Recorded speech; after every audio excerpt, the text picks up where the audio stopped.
Good morning, guys. Today we're going to look at AMI Day 20, and we are focusing on the math section. So I'd like to read the problem with you guys. It says, here are graphs of two equations in a system. Determine if each of these systems could be represented by the graphs. Explain how you know for each. So essentially we have four systems of equations. Remember, systems of equations are two or more equations, and we can graph them to see where they intersect. Now, we don't need to actually solve where they intersect. Instead, we're just going to see which one of these could possibly match with this graph. So I am going to just add some color to this to help me be a little bit more focused. And I'd like to start by just highlighting some of these. So just in case you're not clear, this pink one is our first system, x plus 2y equals 8 and x equals -5. We want to see if that system could possibly match with this graph. Now, the second one that you guys will do on your own is this orange, yellow, and green. And that color just helps me break them up into four distinct systems of equations. Now I want to take a look at this graph. The first time I saw this graph, I had a hard time deciphering it because it just looked like lines to me. So I want to point out the y-axis, straight up and down, the x-axis, left to right, and the origin. Now these aren't the lines, it just gives us a frame of reference as we try to figure out which equations go with this graph. So I'm going to color code the graphs. I've got a vertical line for the first one and a blue line for the second. Now, as I look at these, that orange line is a vertical line. It's straight up and down. Now, as I look at the equations for that, I need a little bit of a reminder to know how to express the equation of a line that's just vertical, that's straight up and down.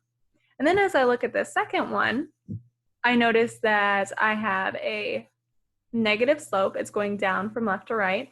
And I also noticed that the y-intercept is positive. So when we look at a y equals mx plus b, where m is the slope and b is the y-intercept, I know that the slope will be negative and the y-intercept will be positive. So I'm going to erase some of this color. 1, 2, 3. We're going to focus on the pink system. And we're going to head over to Desmos just for a little reminder. And here we've got Desmos.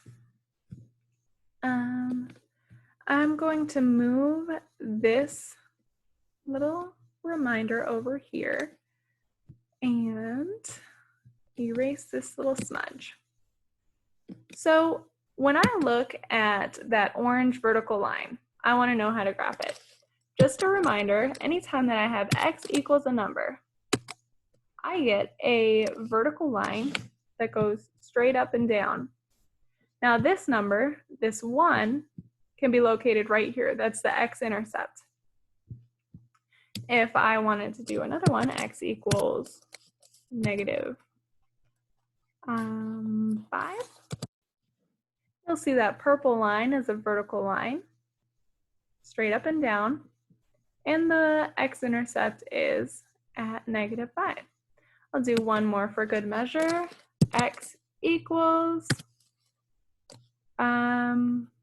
4. That's a solid black line right here, and you'll notice that the x-intercept is at +4. So we've got 3 lines, and they're all represented right here.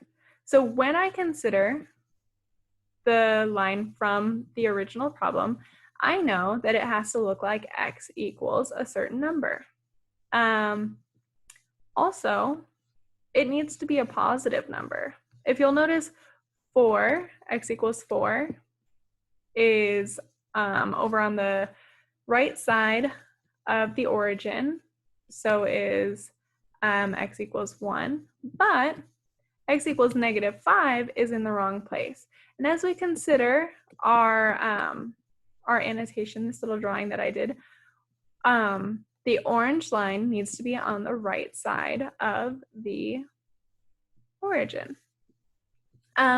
Just a quick reminder that if these were y equals 1, notice that it became a horizontal line with a y-intercept at 1. Y equals -5 becomes a horizontal line with the y-intercept at -5. And lastly, y equals 4 would be a horizontal line with the y-intercept at +4. So just a quick reminder there. Let's head back over to the AMI work for today. And let's see if we could maybe eliminate some of these.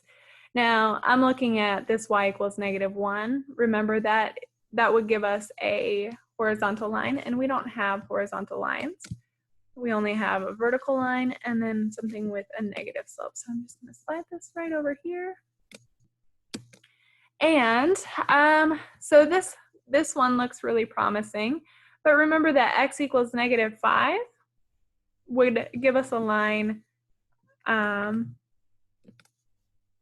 somewhere over here, because the x-intercept would be at -5.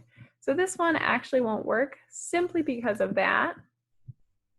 But I did want to point out that this other one, this x equals 2y, x plus 2y equals 8.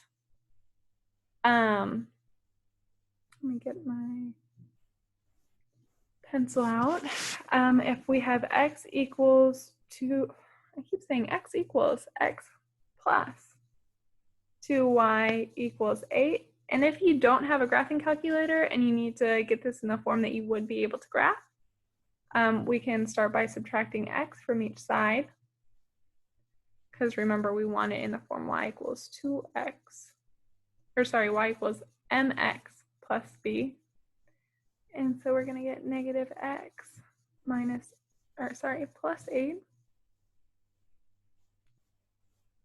Then if you'll notice, I want that x before the 8, so that's where I put it, because I want it again, y equals mx plus b. Now, I'm just going to add a handy 1 right in front of that x. So we've got 2y equals -1x plus 8. Lastly, I'm going to divide each side by 2 to cancel here, and I get y equals -1/2 x. 8 divided by 2 is 4. So if you don't have Desmos, you can always convert it into y equals mx plus b by moving it around. And you can either plug this into Desmos, or you can recognize that when we talked about this before, it needed to have a negative slope and a positive y-intercept, which this does. However, this one wouldn't work because x equals -5, like I said, would give us a line over here. So that first one does not work. But one last thing that I do want to show you is, let me erase just a couple of things on here, is when, and I'm going to erase this work, you can always go back and pause it right here. In case you need that work for yourself. Thank you guys for your patience as I'm learning to use Zoom. Thank you guys for not, I don't know, making fun of me too much. All right, so that original equation was x plus 2y equals 8. And when we worked it out to get it in y equals mx plus b form, we get y equals -1/2 x plus 4. So I'm going to head over to Desmos. Erase these lines that we were dealing with. Move our handy graph. Whoops. Move our handy graph off to the side. And we're going to enter these equations in. So the one that we worked so hard to get was y equals negative 1 half x plus 4. Now, if you have Desmos, you can just plug in that original equation, which was x plus 2y equals 8. And Desmos will do that heavy lifting for you. You'll notice that the red line and the blue line are exactly the same. So again, your options are to go through each one of these, and you can get them into y equals mx plus b form, see if they'll work out for you, like on this third equation, third system, this 3x plus y equals 15. You might need to work to get that into y equals mx plus b form. Otherwise, you can just enter it into Desmos as it is. And again, your final product should look like the first system, we'll say, couldn't be represented by the graph because x equals negative 5 would give us a line, to the left of the origin. And we need that line to be right here on the right of the origin. Thank you guys for paying attention. As always, let me know what I can do to help. And please contact me or your teachers. And we will work with you as much as we can. I hope you guys have a good day.